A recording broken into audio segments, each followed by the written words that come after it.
Първо, нанасяме фондютен Infallible 24 часа мат, който е изключително подходящ за официални събития заради дълготрайността си. Нанасяме го с гъбичка и потупващи движения от центъра на лицето навън.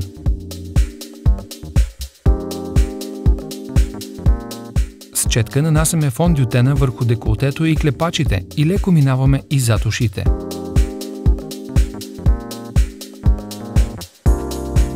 С коректора под формата на стик True Match Le Crayon очертаваме линийки върху повърхността, която желаем да покрием, а след това го размазваме с четка и с движение от центъра на лицето навън. Върху целия клепач нанасяме бледо-розови седефени сенки от палитрата Color Rich Clad. Нанасяме с един нюанс по-тъмно-розови сенки, като очертаваме ивица до ивиците на горния и долния клепач.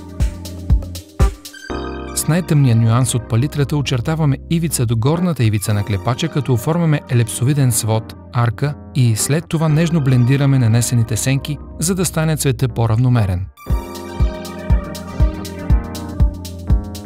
Белият молив за очи, нанесен до вътрешната ивица на клепача, ще направи погледа по-отпочинал и по-бистър. За подчертано гъсти мигли нанасяме спиралата Volume Million Lashes XS.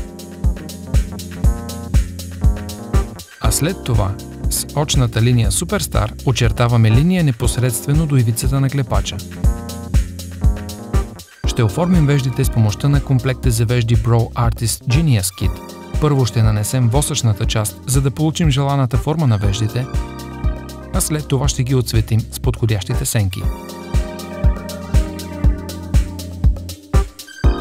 Върху скулите нанасяме розов руж True Match Le Blush, като с четката минаваме и по дължината на коста на скулите. За романтичната Wedding Look избрахме дълготрайното течно червило Infallible в нежно-розов цвят. Най-напред нанасяме цвета, а след това завършващия слой за устойчивост и усещане за хидратация през целия ден.